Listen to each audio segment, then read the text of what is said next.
Good morning, dear listener. Welcome to 88.3 FM. This is 1 Minute of Finance. Victor Salamba. This very wonderful Friday, dear listener. The 8th day of October, the year of our Lord 2021. As we thank God for His goodness, His faithfulness, and that we are still here. And I always say that because you are still here is proof that you are still necessary to the plans of God, and that you are still a candidate for a blessing from God, dear listener.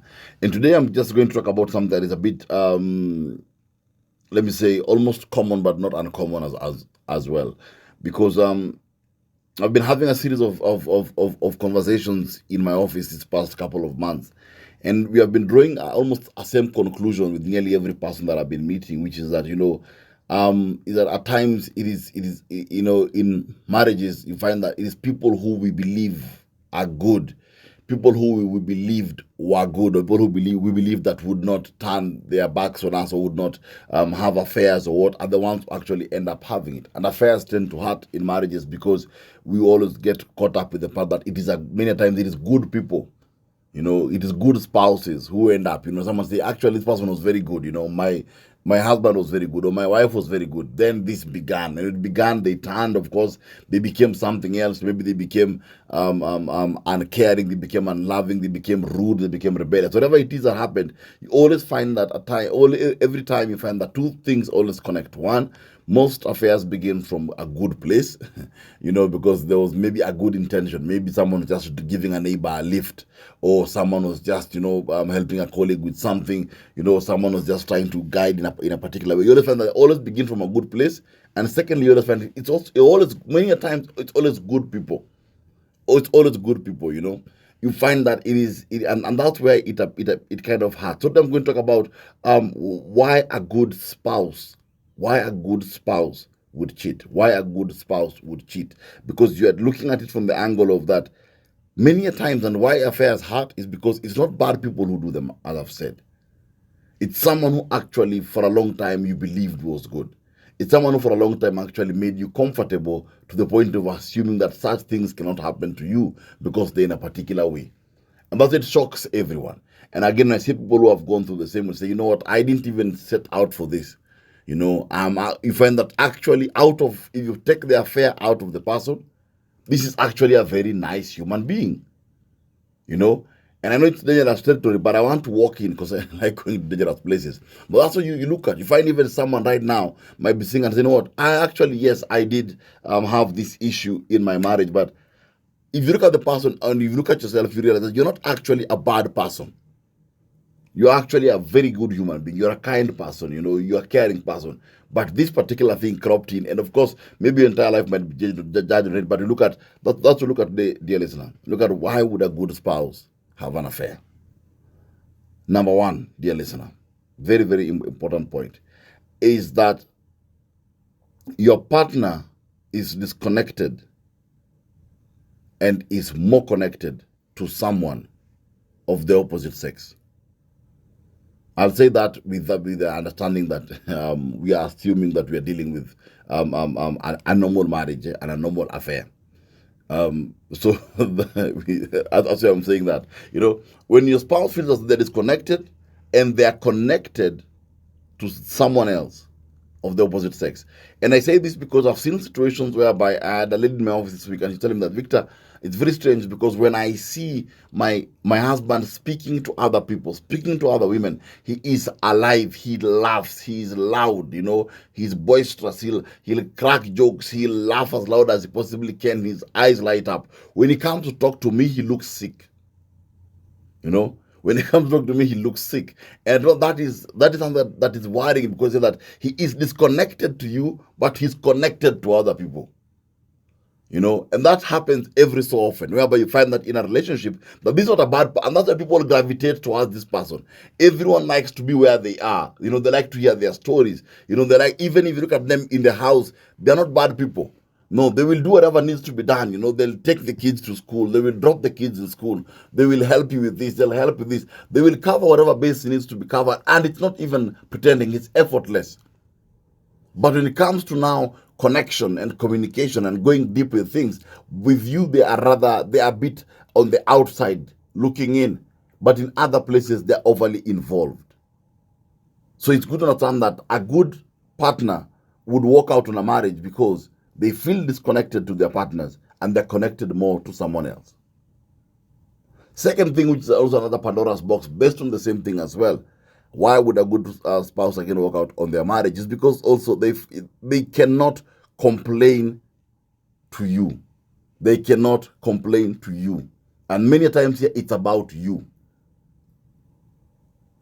Because one of the worst ways to handle any form of stress in a marriage is complaining to other people.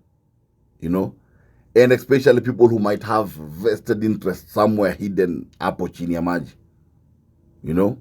So you find that many times you find that if a marriage lacks the capacity to complain, whereby one party cannot actually allow the person to say, you know what, I think at this particular point that this marriage has become boring, or I think it's become stale, or I think you don't listen, or I think you don't do this. But every single time that they want to bring out a complaint, you always turn it back. I was laughing with that client in the office yesterday, who they were having a discussion, and one, and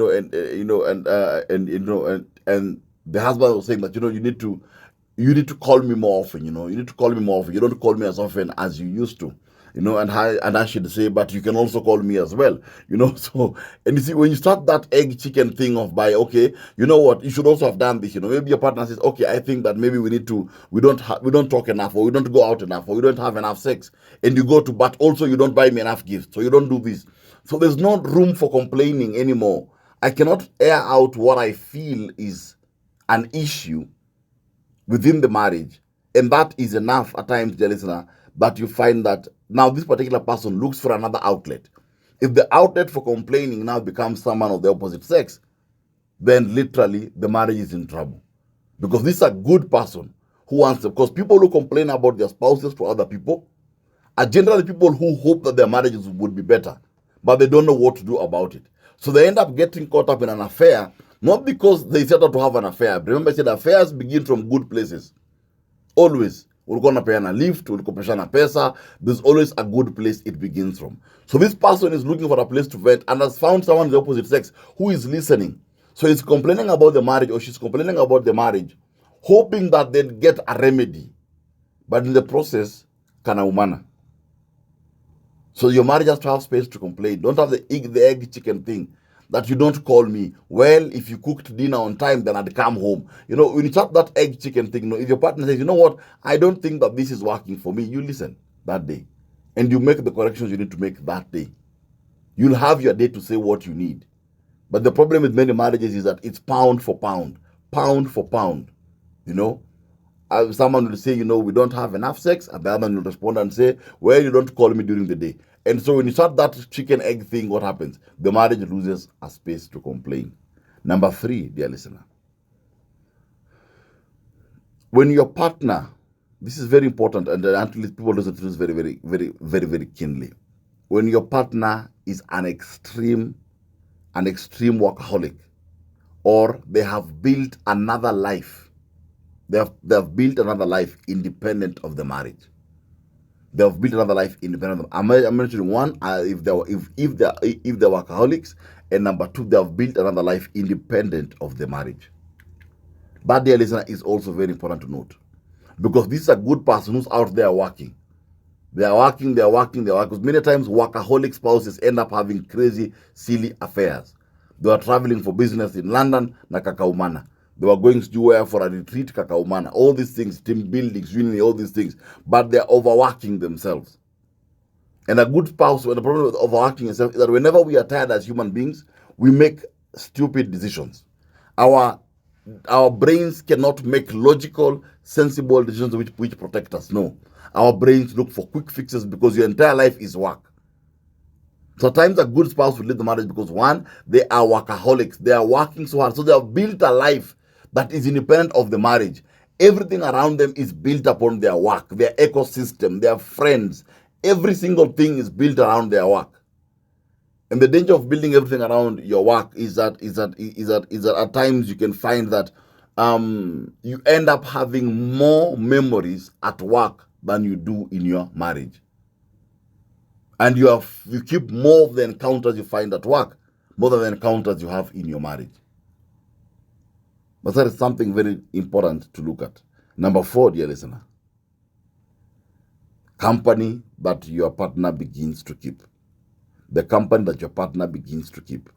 This is very similar to number 3 that I've mentioned, dear listener.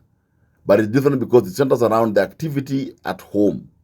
Whereby if your partner is always mingling with the wrong people. I've had cases in my office where a gentleman came and said, his wife is hanging out with very young single ladies, who don't have responsibilities, who want to party, who want to do and the wife is hanging out with them, and this pushed the wife to an affair. I always say that everything works in groups. Everything works in groups. Your group makes something normal or abnormal. You make something normal or abnormal. That's how groups are. So you can find that you have actually a very good wife or a very good husband who's committed to a family, but the crowd they hang around with, that is an abnormal thing. And so the crowd that your partner keeps or your spouse keeps is important to know about it, because it will tell you what is normal or abnormal. Always, always, always. It'll tell you if it's normal or abnormal. If you're in a group where people are believe that maybe beating their husbands is normal or not, or telling their husbands what they do is abnormal, you will start that becomes abnormal to you.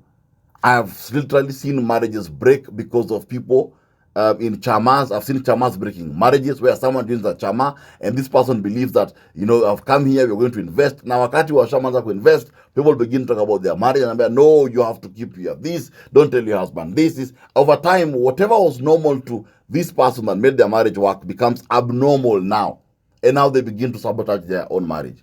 I've dealt with very many cases like that this year especially. I think COVID exposed, I don't know what, but this year especially, I've seen so many of those cases. Number 5, when your partner has low self-esteem. When your partner has low self-esteem, hiyo unafaa uangalie kinly. Low self-esteem. Because low self-esteem is a subtle danger to your marriage. Because if your spouse feels insecure, then he or she will try to find a new self-image through someone of the opposite sex to validate them, to flirt with them. They can often start off very innocent, but often, dear listener, feelings of around this thing, and because of the security that now they feel because of flirting and this friendship, dear listener, something else creeps in, it becomes romantic in a kind of manner. So if your partner has low self-esteem, or if you have low self-esteem, this is a good person, but they have low self-esteem. What do they want? Validation. And if they find someone who's validating them more than you, they'll creep towards this person. I was saying some other day that at times people end up straying from the marriage just for the sake of power. I just want to feel good. It's as simple as that. And that at times you find that the person is not bad, but they feel bad about themselves because of low self-esteem, and they expose themselves to this particular they expose them to a relationship that they should not be having. Number 6, this is very simple and direct. When your very good spouse who loves you very much suddenly becomes bored. This is a very important point. When your spouse feels suddenly bored in the marriage and they want more excitement. Now, this can cover anything, and I like asking this question to cover every time. 1, has the sex in the marriage become boring? Has communication become boring? Marriage can creep into boringness in a very short while.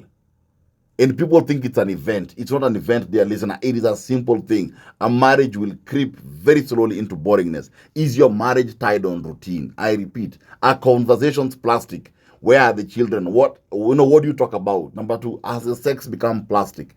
Has the excitement left the marriage? Has the marriage become boring? And let me tell you something for a fact, dear listener. Examine your marriage all through the stages. You will find a job can kill excitement in the marriage. Children can kill excitement in the marriage, dear listener. Many things creep in, but I'm saying those 2. Friends can kill excitement in the marriage. It's good to look at that. Because this one is one of the things that bothers me the most in most marriages. It's a fear that is in every marriage if you look at your marriage keenly. Marriages that have been there for a while, 8 years, 5 years, 6, 7, 10, onwards. Older marriages suffer from this more because you realize the marriage becomes stale, and the day you wake up to find it stale, you do not become stale that day. You find you're married for 20 years, but the marriage began moving to boringness on the 6th year. And many people don't see it. It comes like a thief in the night. So you can have someone who loves you. Your wife might love you, your husband might love you, but they're absolutely and totally bored. And let me tell you for a fact, if your partner is bored, doesn't mean that they don't love you. It just means that they are bored. But they might make a decision that might make you feel or think that they don't love you. That's a dangerous statement, but I've said it anyway. Number 7, and the last one. When there is lack of attention in the marriage. Lack of attention. Whereby one person feels as though they're the ones working, they're the ones trying. They're the ones always pushing to make it work, pushing for this, pushing for that, pushing for that. And at some point, they get tired of pushing. But you'll find a good spouse straying out of their marriages, dear listener. And at times, as I say that, at times when the bad people who go out, it's the good ones. More often than not, the case I deal with in my office every time, it's good people. Naturally, very good human beings who end up being caught up in something that they had not even thought that they'd be caught up in. That's the funniest thing about all this. That's what I've talked about this today. This is Omen Soul Food. I am Victor Salamba.